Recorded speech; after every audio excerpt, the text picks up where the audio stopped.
MCQ সিরিজের video number 8-এ তোমাদের সবাইকে স্বাগত। আশা করছি তোমরা পড়াশোনা ভালো করছো এবং প্রিপারেশন ভালো হয়েছে তোমাদের। আমরা এমসিকিউ যে সিরিজ চালাচ্ছিলাম আজকে তার 8 নম্বর ভিডিও হবে, আর অলরেডি আমরা 7টা ভিডিও কমপ্লিট করেছি। 7টায় টোটাল 70টা কোয়েশ্চেন দেখেছি আমরা। আশা করছি তোমরা প্রত্যেকে কোয়েশ্চেনগুলো ভালোভাবে প্র্যাকটিস করেছো। আজকের ভিডিওর প্রথম কোয়েশ্চেন আছে,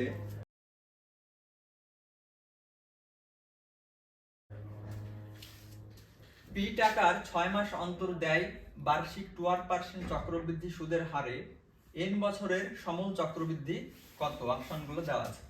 এখন দেখো, চক্রবৃদ্ধি সুদের যে ফর্মুলা একটা আছে, সমূল চক্রবৃদ্ধির যে ফর্মুলা হয় সেটা হচ্ছে P into 1 plus R by 100 to the power n. এখানে এন হচ্ছে টাইম, আর হচ্ছে সুদের হার।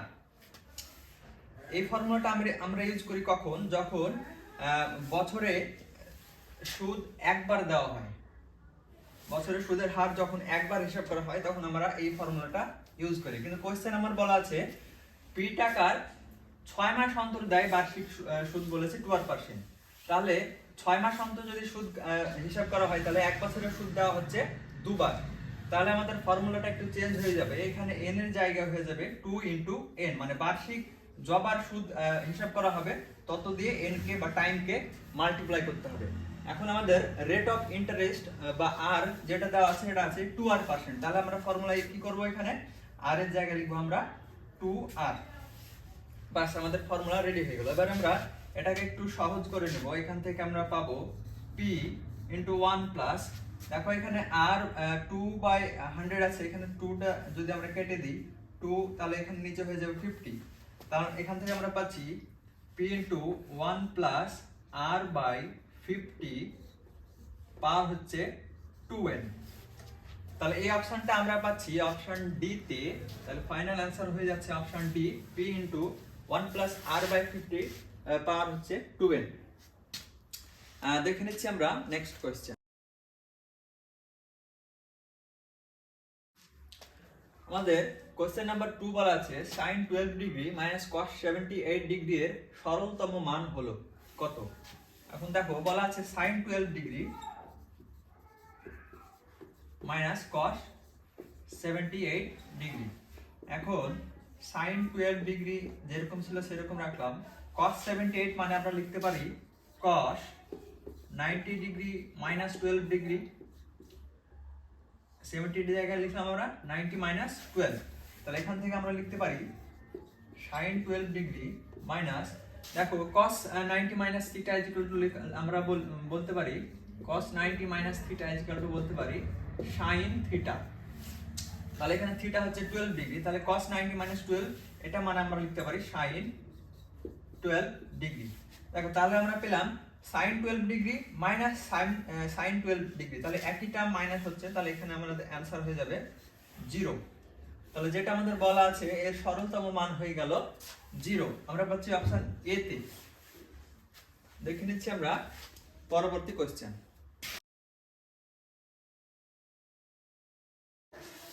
কোশ্চেন নাম্বার 3 দেখো বলা আছে বার্ষিক একই সুদের হারে কোন টাকার সরল সুদ ও চক্রবৃদ্ধি সুদ সমান হবে দিয়ে টাইম দেওয়া আছে কত বছরে। তাহলে আমাদের বলে দেওয়া আছে সরল সুদ আর চক্রবৃদ্ধি সুদ সমান হবে।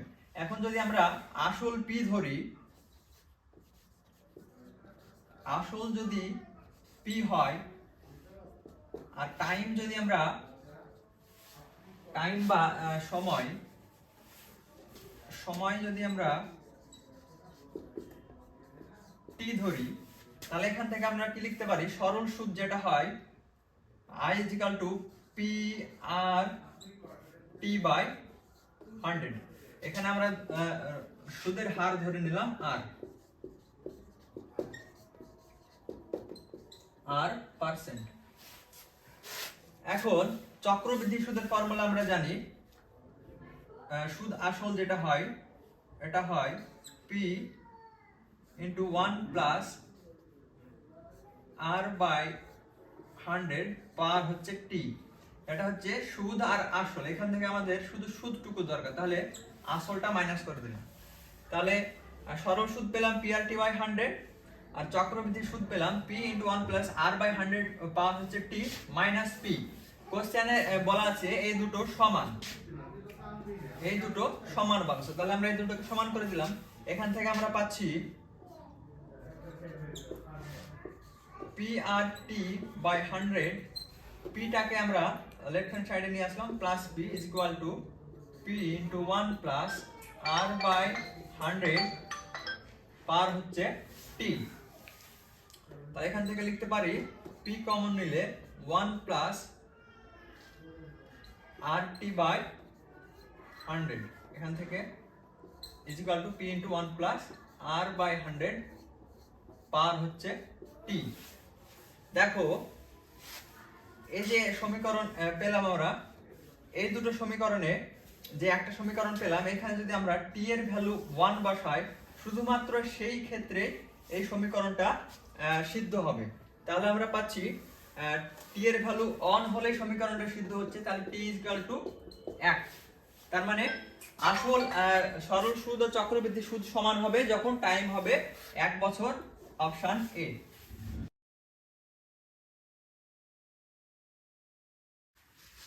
দেখো কোশ্চেন নাম্বার 4 বলা আছে tan 15 degree into tan 45 degree into tan 60 degree এবং ইনটু tan 75 ডিগ্রির মান হলো কত।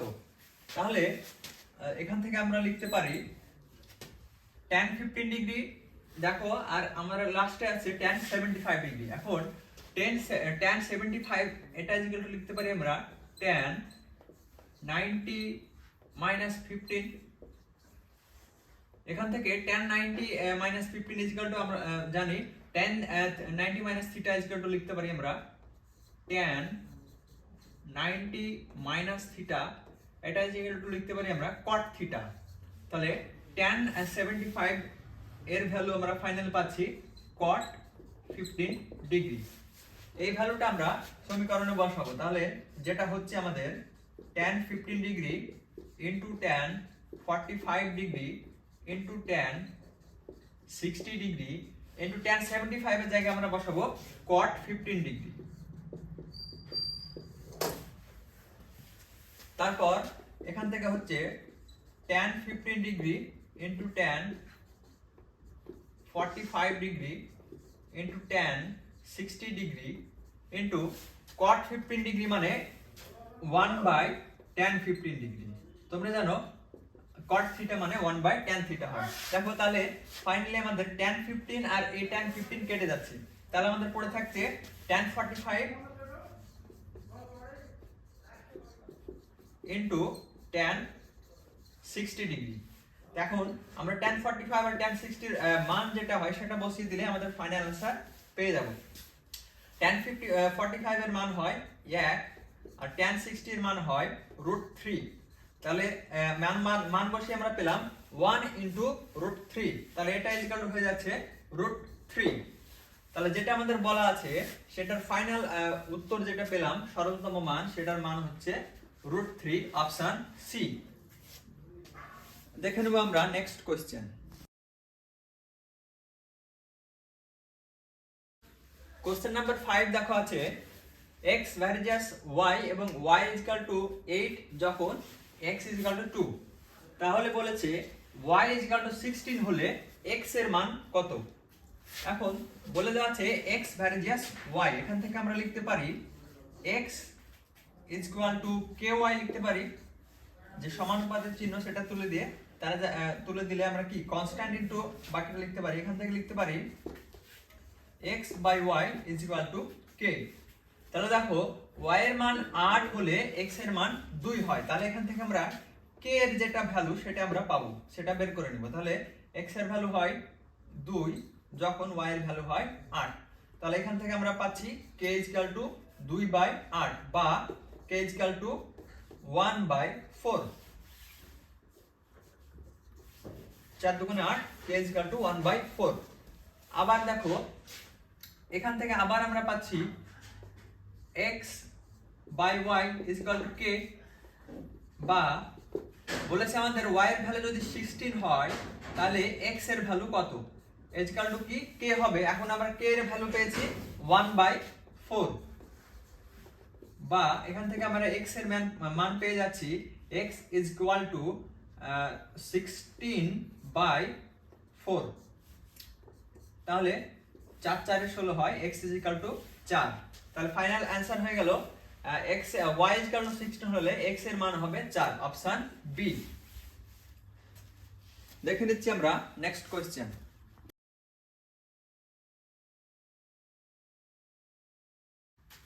কোশ্চেন নাম্বার 6 বলা আছে x প্লাস 2 ও x মাইনাস 3 এর মধ্য সমানুপাতি x হলে x এর মান কত?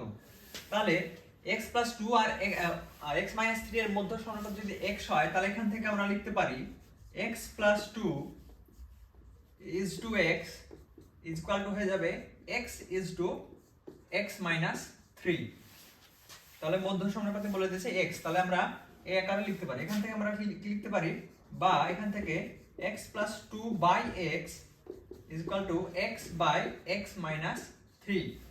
এখান থেকে এবার আমরা গুণ করে নেব বজ্রগণন পদ্ধতিতে। তাহলে এখান থেকে পাচ্ছি আমরা x square is equal to x plus 2 আর x minus 3 গুণ করলে পাচ্ছি আমরা x square minus 3x plus 2x minus 6। তাহলে আমরা এবার x টার্মগুলোকে সব আমরা লেফট হ্যান্ড সাইডে নিয়ে চলে আসবো। তাহলে পাচ্ছি আমরা x স্কয়ার ছিল লেফট হ্যান্ড সাইডে আগে থেকে, এখান থেকে আবার আসলো x স্কয়ার একটা রাইট হ্যান্ড সাইড থেকে, মাইনাস 3x ছিল এদিকে, তাহলে এদিকে আসলে হবে প্লাস 3x, আর এখানে ছিল প্লাস 2x, এখানে আসলে হবে minus 2x is equal two হচ্ছে মাইনাস 6। তাহলে দেখো x স্কয়ার আর x স্কয়ার কেটে যাচ্ছে, এখানে আছে 3x মাইনাস 2x, মাইনাস করলে এখান থেকে আমরা পাচ্ছি x is equal two right hand সাইডে পড়ে আছে আমাদের মাইনাস 6। তাহলে আমরা সমাধান করে পেলাম x এর ভ্যালু মাইনাস 6, পাচ্ছি আমরা অপশন বি তে x is equal two minus 6। দেখে নিচ্ছি আমরা নেক্সট কোশ্চেন।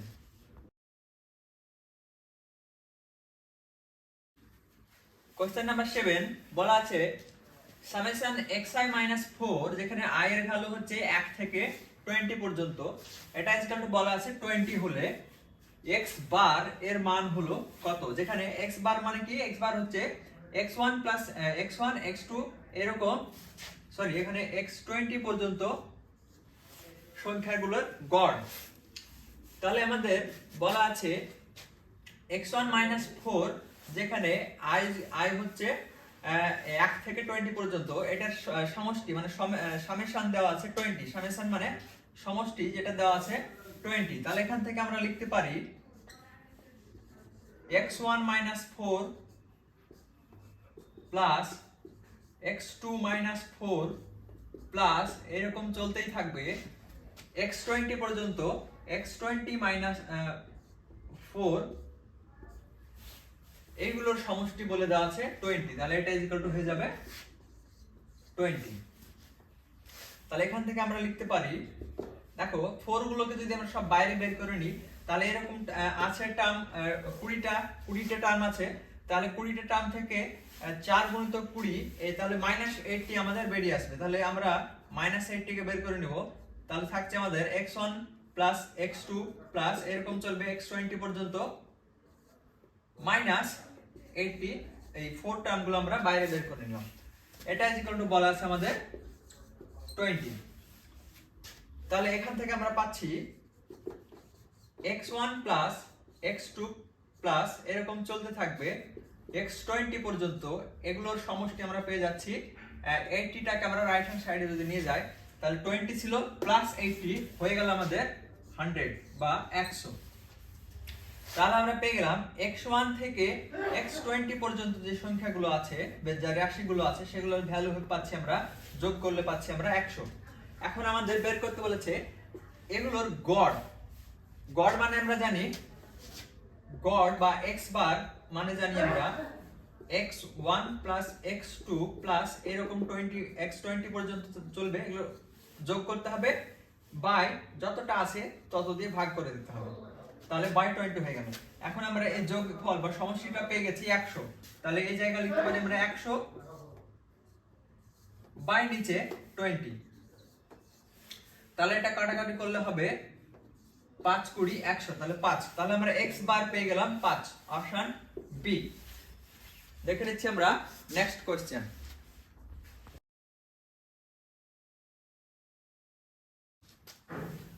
নেক্সট কোশ্চেন বলা আছে একটি ব্যবসায় এ ও বি এর মূলধনের অনুপাত 3:5, এর মোট লাভ 60 টাকা হলে বি এর লভ্যাংশ কত?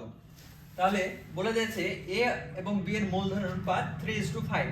এখন আমরা জানি বা তোমরা সবাই জানো যে যে অংশীদারি ব্যবসা হয় তাতে মূলধনের অনুপাত যা হয়, লভ্যাংশ বা প্রাপ্ত লাভ যেটা হবে সেটার অনুপাত হবে একই। তাহলে এখান থেকে আমরা বলতে পারি লভ্যাংশের অনুপাত হয়ে যাবে 3:5। তাহলে লভ্যাংশের অনুপাত হয়ে যাবে 3:5। এখন আমরা যদি ধরি টোটাল লাভ, মোট লাভ যদি x ধরি, x যদি ধরি, এখান থেকে আমরা বলতে পারি a এর লাভ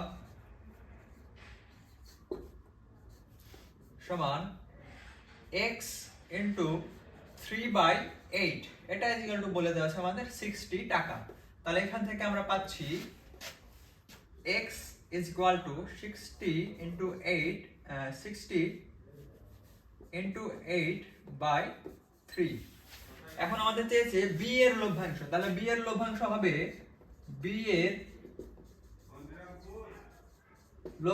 হবে x into 5/8 হয়ে যাবে। এখান থেকে x এর ভ্যালু আমরা পেয়েছি 6 into 8/3। তাহলে x এর জায়গায় মান বসিয়ে দিই আমরা, 6 into 8/3 ইনটু আমরা পাচ্ছি 5/8। এখান থেকে দেখো 8 আর 8 কেটে দিলাম, 60 কে 3 দিয়ে ভাগ করলে হয় 20। তাহলে উপরে শুধু থাকছে আমাদের 20 আর 5 থাকছে, নিচে কিছুই থাকছে না। তাহলে 20 আর 5 গুণ করে দিলে পাচ্ছি আমরা 100। তাহলে আমরা এখান থেকে পেয়ে গেলাম বি এর লভ্যাংশ হয়ে গেল 100 টাকা, অপশন সি। দেখে নিচ্ছি আমরা নেক্সট কোশ্চেন।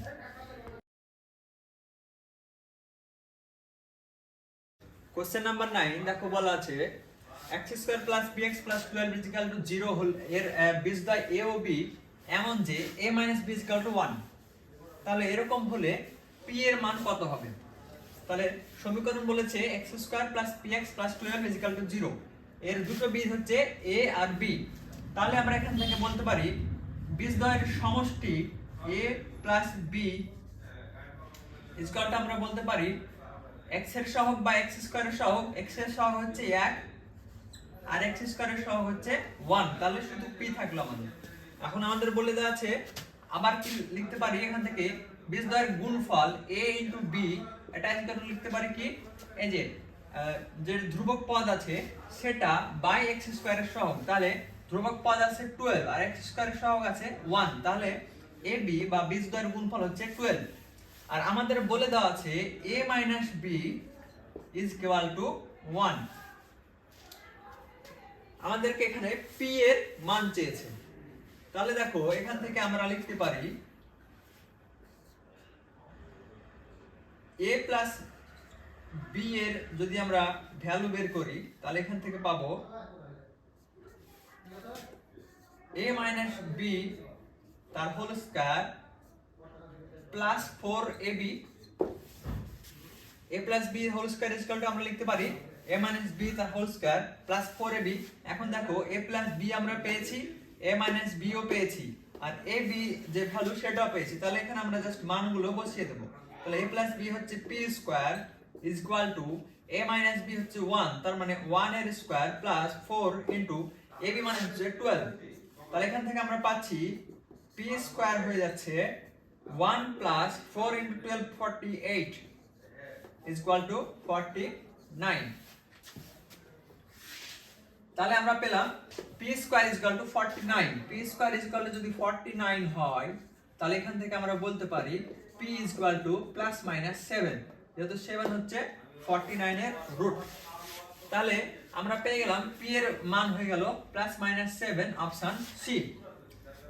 দেখে নিচ্ছি আমরা আজকের ভিডিওর লাস্ট কোশ্চেন।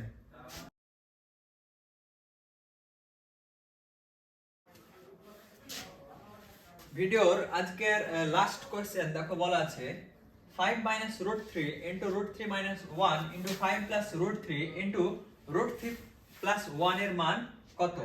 দেখো তাহলে বলে দেওয়া আছে 5 minus root 3, তাহলে 5 minus root 3 বলা আছে, আর এখানে দেখো 5 plus root 3 আছে, আবার এখানে আছে root 3 minus 1, আবার এখানে আছে root 3 plus 1। তাহলে এই টার্ম দুটো পাশাপাশি লিখবো, আর root 3 যে টার্ম আছে সেটাও পাশাপাশি লিখবো আমরা, root 3 minus 1 আর root 3 plus 1।